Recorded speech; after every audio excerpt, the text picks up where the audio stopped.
ಲೋಗ ಕಾಣಿಸ್ತಾ ಮಗ ಕಾಣಿಸ್ತದೆ. ಕಾಣಿಸ್ತಾ ಇತ್ತು ತಗೊಳ. ಸರ್, ಈಗ ಕೋಗಿಲು ಲೇಔಟ್ ಅಕ್ರಮ ಮನೆಗಳ ತೆರವೇನಿದೆ, ಸರ್ಕಾರ ಮನೆ ಕೊಡ್ತಿದೆ. ಅಕ್ರಮ ಅಂತ ಗೊತ್ತಿದ್ರು ಮನೆ ಕೊಟ್ಟು ದೊಡ್ಡ ಸಾಧನೆ ಮಾಡಿದೆ, ದೇಶಕ್ಕೆ ಮಾದರಿಯಾಗಿದೆ ಅಂತ ವೇಣುಗೋಪಾಲ್ ಎಲ್ಲ ಕಡೆ ಹೇಳಕೊಂಡು ಓಡಾಡ್ತಾ ಇದ್ದಾರೆ ಸರ್. ಅಲ್ಲ, ವೇಣುಗೋಪಾಲ್ ಈ ರೀತಿ ಹೇಳೋದಕ್ಕೆ ಒಂದು ಬಲವಾದ ಕಾರಣ ಅಂತಂದರೆ, ಈ ಒಟ್ಟು ಕೋಗಿಲು ದೃಷ್ಟಿಯಿಂದ ತಗೊಳ್ತಾ ಇರೋ ಕ್ರಮ ಕೇರಳ ಚುನಾವಣಾ ಅನುಕಂಪದ ಆಧಾರಿತ ಕ್ರಮ. ಕೇರಳದಲ್ಲಿ ಚುನಾವಣೆ ನಡೀತಾ ಇದೆ, ಅದರಲ್ಲಿ ನಮಗೆ ಮಹತ್ವ ಸಿಗಬೇಕು ಅಂತ ಪಿನರಾಯಿ ವಿಜಯನ್ನೂ ಕೂಡ ಮಾತಾಡ್ತಾರೆ, ಇತ್ತ ಕಡೆ ವೇಣುಗೋಪಾಲು ಮಾತಾಡ್ತಾರೆ. ಇದನ್ನು ಕಾಂಪಿಟೇಟಿವ್ ಪಾಲಿಟಿಕ್ಸ್ ಅಂತ ಕರಿತೀವಿ. ಇವತ್ತು ಅವರೇ ಹೇಳ್ತಾರೆ ಇದು ನಿಜ, ಇದು ಅಕ್ರಮವಾಗಿ ಮಾಡಿದ್ದು ಅಂತ.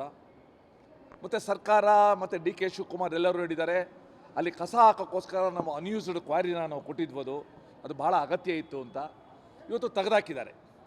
ಮತ್ತು ಅದರಲ್ಲಿ ಎಷ್ಟು ಜನ ನಿಜವಾಗ್ಲೂ ಅವರು ಹೇಳ್ತಾರೆ 15-20 ವರ್ಷದಿಂದ ಇದ್ದಾರೆ ಅನ್ನೋದೊಂದು ಪ್ರಶ್ನೆ.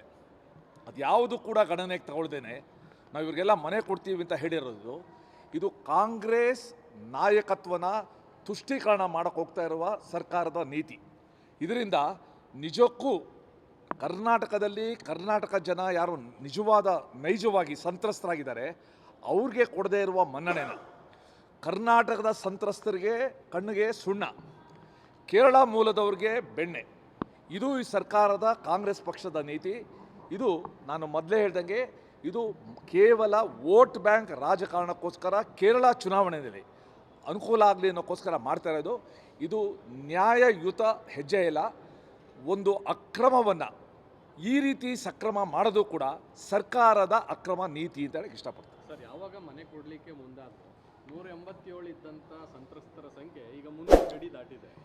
ಇದು ಸಹಜವಾಗಿ ಒಂದು ಸಂಖ್ಯೆ ಜಾಸ್ತಿ ಆಗಿದೆ ಅಥವಾ ಇವರ ಸಂಖ್ಯೆ ಜಾಸ್ತಿ ಮಾಡಿಸ್ತಾ ಇದ್ದಾರೆ. ಈಗ ಎಲ್ಲ ಕಡೆ ನಾವು ಸ್ಲಮ್ ಮುಕ್ತ ಮಾಡಬೇಕು ಅಂತ ಇರುವಾಗ ವಿಶೇಷವಾಗಿ ಇವರು ಹೇಗೆ ಬಂದಲ್ಲಿ ಸೇರಿಕೊಂಡ್ರು, ಯಾರ ಕುಮ್ಮಕ್ಕಿಂದ ಅಲ್ಲಿ ಗುಡಿಸಲುಗಳು ಬಂದವು, ಸರ್ಕಾರನೇ ಘೋಷಿಸಿದ ರೀತಿಯೇ ಒಂದು ನಿರ್ದಿಷ್ಟ ಉದ್ದೇಶಕ್ಕೆ ಇರುವ ಜಾಗದಲ್ಲಿ ಹಾಕಕ್ಕೆ ಯಾರು ಬಿಡ್ರು, ಇದ್ರ ಬಗ್ಗೆ ಇವತ್ತು ತನಿಖೆ ಆಗಬೇಕು.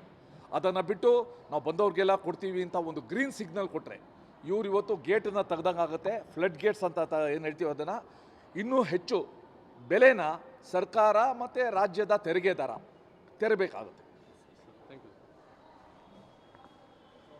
ಲೇಟೆಸ್ಟ್ ಹಾಗೂ ಇಂಟ್ರೆಸ್ಟಿಂಗ್ ಸುದ್ದಿಗಳಿಗಾಗಿ ಬಾಸ್ ಟಿವಿ ಕನ್ನಡ ಚಾನೆಲ್ನ ಸಬ್ಸ್ಕ್ರೈಬ್ ಮಾಡಿ. ಹಾಗೆಯೇ ಬೆಲ್ ಐಕಾನ್ ಪ್ರೆಸ್ ಮಾಡಿ. ಇದರ ಜೊತೆಗೆ ಫೇಸ್ಬುಕ್, ಇನ್ಸ್ಟಾಗ್ರಾಮ್, ಎಕ್ಸ್ನಲ್ಲೂ ಮಿಸ್ ಮಾಡದೆ ಫಾಲೋ ಮಾಡಿ.